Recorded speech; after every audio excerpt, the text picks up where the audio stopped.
Dear 11th class student, hope that you are all well. आज जो हमारा topic है वो है फंडामेंटल राइट्स। हमारा टॉपिक अंडर डिस्कशन है और आर्टिकल 20 हमें आज पढ़ना है। Protection in conviction for offences, rights of accuser. जिस पर इल्ज़ाम लगाया जाता है उसके क्या राइट्स है, क्या उसको किसी तरह से गवर्नमेंट में कोई प्रोविज़न है जिसकी वजह से वो बच सकता है। जिस पर इल्ज़ाम लगाया जाता है उसको मुल्ज़िम कहते हैं। क्या इसके कुछ राइट्स है? हम कभी कभार सोसाइटी में ऐसा होता है कि किसी पर झूठा इल्ज़ाम भी लगाया जा सकता है, तो गवर्नमेंट ने इसके लिए क्या प्रोविजन रखे हैं, तो ये फंडामेंटल राइट्स में आता है। आर्टिकल 20 प्रोटेक्ट्स पर्सन्स एक्यूज्ड और पनिश्ड ऑफ एन ऑफेंस। ये जो आर्टिकल 20 इसमें लिखा है कि अगर किसी इंसान पर इल्ज़ाम लगाया गया है या इसको सज़ा दी गई है किसी जुर्म पर, तो इसको किस तरह से प्रोटेक्ट किया जाएगा। इट हैज़ 3 प्रोविजन, इसके 3 प्रोविजनस है। No person shall be punished except for the violence of some law. किसी भी इंसान को कभी भी सज़ा नहीं दी जाएगी सिवाय इस चीज़ के कि उसने किसी इस मुल्क के कानून को तोड़ा है या किसी कानून के खिलाफ इसने कोई काम किया है, तब उसको सज़ा दी जा सकती है। Otherwise no person shall be punished. इसका मतलब किसी इंसान को सज़ा नहीं दी जाएगी जब तक ये किसी कानून को तोड़ेगा। No person shall be prosecuted and punished for the same offence more than once. और जिस इंसान ने कोई भी गलती एक बार की है तो उसको सिर्फ एक बार ही सज़ा दी जाएगी या उसको सिर्फ एक बार कोर्ट में कार्रवाई की जाएगी उसके खिलाफ, लेकिन एक ही जुर्म पर किसी इंसान को 2 बार 3 बार 4 बार सज़ा नहीं दी जाएगी।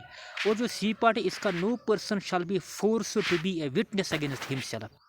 और किसी भी इंसान को फोर्स नहीं किया जाएगा, किसी भी इंसान को ये ज़बरदस्ती उसके खिलाफ नहीं की जाएगी कि वो खुद के खिलाफ गवाही दे, कि वो खुद के खिलाफ गवाही दे। अगर हम किसी इंसान को इतना प्रेशर करेंगे, इतना ज़ोर लगाएंगे, उसको इतना मतलब अंडर प्रेशर करेंगे ताकि वो खुद कहे कि ये गलती मैंने की है, ये गवर्नमेंट कानून के खिलाफ है। और जो कोई भी इंसान ऐसे किसी भी छोटे मतलब बच्चे को या बड़े इंसान को या बूढ़े को या जो कोई फिजिकली चैलेंज्ड होता है उसको कहेगा कि मतलब उस पर प्रेशर डाल के कहेगा, दबाव डाल कहेगा कि आप खुद के खिलाफ गवाही दो, तो ये भी एक बहुत बड़ा जुर्म है और इस इंसान के खिलाफ कार्रवाई की जाएगी। इसका मतलब है कि अगर ये इंसान खुद ही कहेगा कि मुझ पर दबाव डाला जाता है ताकि मैं अपने राइट्स को ये हासिल न कर सकूं, तो जो इसको फोर्स करता है, दबाव डालता है इस पर, चाहे एक आदमी हो या इससे एक से ज़्यादा हो, तो उनके खिलाफ सख्त कानूनी कार्रवाई की जाएगी। अब आर्टिकल 21 है।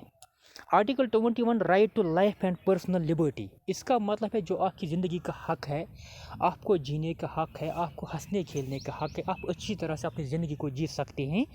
तो ये डील होता है आर्टिकल 21 में इंडियन कॉन्स्टिट्यूशन में।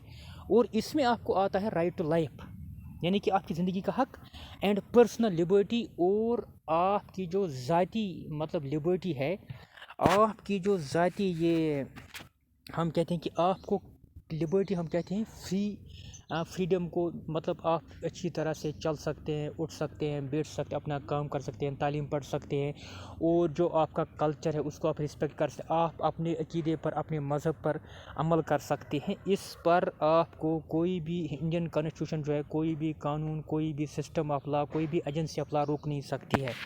तो Article 21 declares that no person shall be deprived of his life except according to procedure established by law which is fair।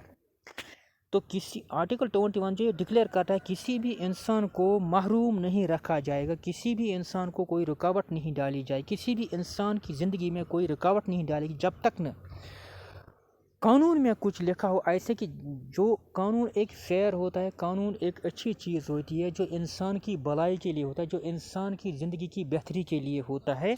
जब तक ये इंसान इस कानून के ख़िलाफ़ कोई कार्रवाई करे, इसके ख़िलाफ़ कोई ऐसी एक्टिविटी करे जो कानून को नुकसान पहुंचाता हो, क्योंकि कानून जो होता है ये मुल्क की भलाई के लिए होता है, ये लोगों की बेहतरी के लिए होता है। तो इसके खिलाफ जब तक ये पर्सनल कोई भी इंसान जाए, इसके खिलाफ कोई भी कानूनी कार्रवाई नहीं की जाएगी। तो ये आर्टिकल 21 है। तो इसके बाद जो आज हम इतना ही पढ़ेंगे, कल हम पढ़ेंगे concept of fairness, court pronouncements.